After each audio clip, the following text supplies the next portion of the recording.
get started with the history of disease. So it's first identified in about 2640 BC in Egypt. They called it podagra, which is gout of the big toe. You move on to Hippocrates, who called it the unwalkable disease in about 500 BC. He was considered the father of modern medicine, actually. Now, if we move on to 160 AD, we have a Greek physician named Galen. He actually discovered the crystal deposits which cause gout called tophi. Fun etymology: gout comes from the Latin word gutta, which means to drop. Next, we move on to medieval times. So they believe that you were made up of four quote unquote humors, and if one of them was in excess, it would then drop into your lower joints, causing the intense pain as known as gout. So right now we know that gout is usually attributed to unhealthy eating and excessive alcohol consumption, which led to the disease being called the disease of kings, as only they were the ones able to live such lavish lives. If we move on to about the early 20th century, those who got gout were instantly assumed to be wealthy. The increasing spread of gout actually showed a relative decline in economic disparity in a sort of obscure way. So now if we move on to modern times, we now know what causes gout, unhealthy eating and such, and that's actually seen mostly in American and European populations, while Asian populations tend to have the lowest amounts of gout among their populations. The treatment history begins at this little purple-white flower. Well, I would call it a pretty large purple-white flower called the autumn crocus. The chemical colchicine was derived from this flower and was first assumed to be used in ancient Greece, as seen by these white pillars, stereotypical architecture, and of course an aqueduct in the background, because I know you love aqueducts, Mr. Weaver.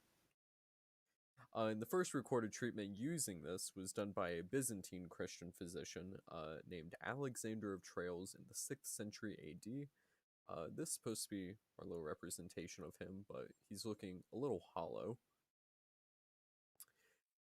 From here, we want to have another development until the early 19th century / late 20th century. In this time period, you can think of child labor, excessive pollution, all of that kind of fun stuff. And at this time, we would have the development of uricosuric agents, which are basically anything that reduces the uric acid in our blood, the amount of uric acid in our blood. Now, in modern times, we have a little more advanced drug usage. We begin with non-steroidal anti-inflammatories. These are commonly referred to as NSAIDs, and you might know one of them as ibuprofen. Along with this, we also had the development of xanthine oxidase inhibitors in order to halt the creation of uric acid itself. One such popular xanthine oxidase inhibitor would be allopurinol, which, as the class of drug suggests, it stops the enzyme xanthine oxidase from creating uric acid. As you can see, this little chemical structure I created of allopurinol, it took a lot of time, and I'm very proud of it, so I hope everyone appreciates it.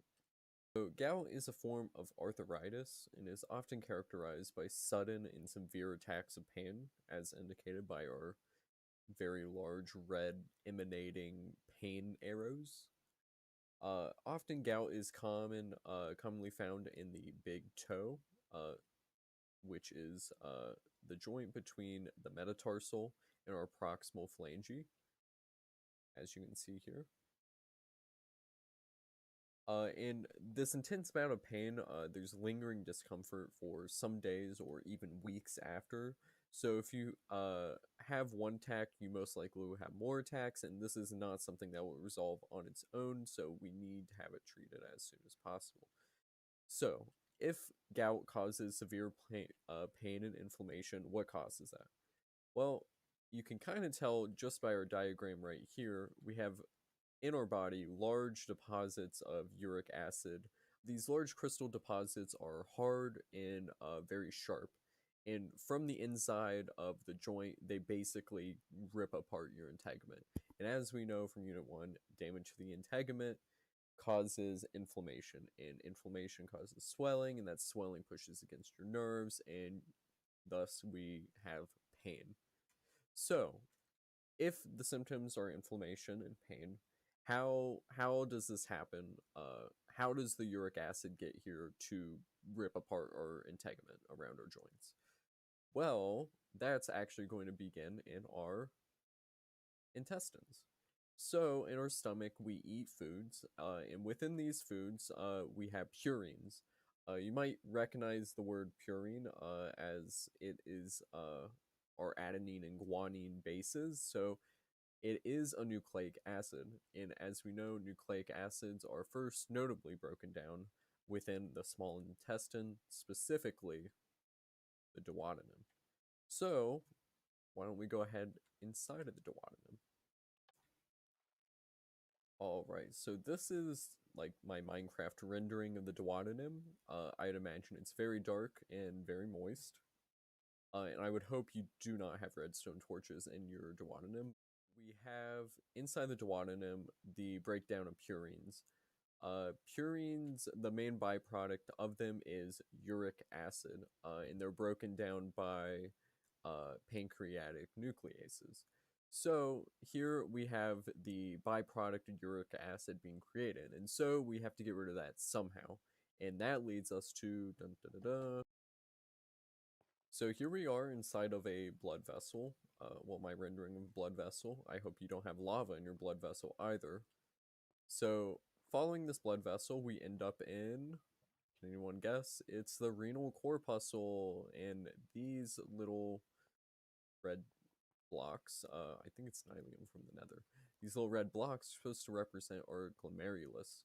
So here we will have filtration of our uric acid. Well, we're supposed to have filtration of our uric acid.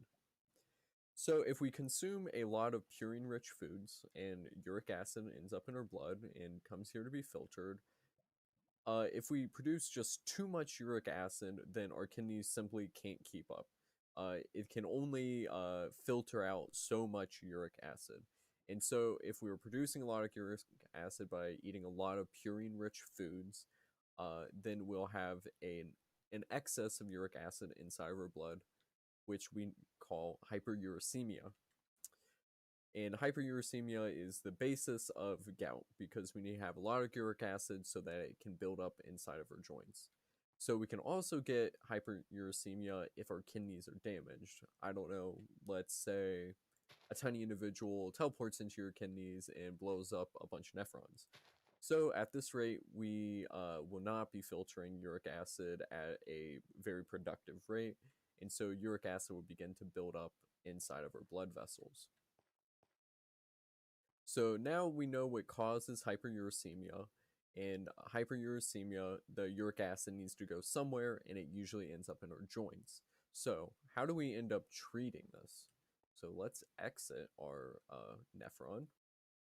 All right, so we get to our treatment phase. So there are two main stages of our treatment. We have to be able to treat an attack and prevent an attack. So it's really important to treat our attacks because they can last 4 to 12 hours and it rapidly increases in pain. So I don't think you want to be in pain for 4 to 12 hours, a very excruciating pain where you can't even stand a breeze across the inflamed joint. So in order to treat this inflammation, we go back to our history of treatment. And we have NSAIDs, non-steroidal anti-inflammatories. So the main course of action usually is ibuprofen. But we actually still use colchicine, but it does cause diarrhea, so we tend to avoid using colchicine, but it is still a option we use for treating gout, which I think is pretty interesting, considering we discovered it all the way in ancient Greekan times. And now, in order to prevent attacks, the main thing doctors will suggest is actually watching what we eat. So, purine-rich foods like beer, although this looks more like meat or ambrosia, and meat. So, usually red meat. So we have our little Minecraft cow and a little bit of meat to represent that. Stopping how much you eat of these is also a very important way to prevent gout attacks, as if you aren't consuming as many purine-rich foods, then you just won't be breaking down as much uric acid, and you're preventing how much uric acid ends up in your blood for whatever reason is causing your hyperuricemia and thus gout.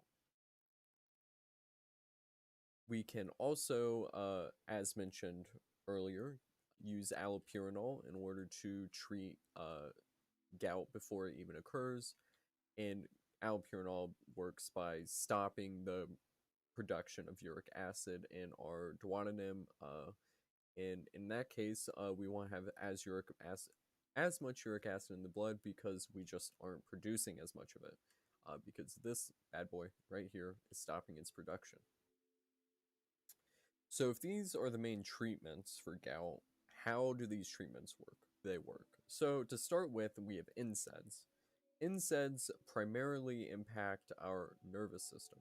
Work is that they work on our nervous system, specifically our central nervous system. So we have a little rendering of a brain and some branching nerves. So this works by acting on cyclooxygenase. When cells are damaged, they secrete a chemical that alerts the body to begin inflammation in the area, and in turn that causes pain. And so by stopping that chemical message from reaching the brain, then we won't be feeling that inflammation and in turn that pain.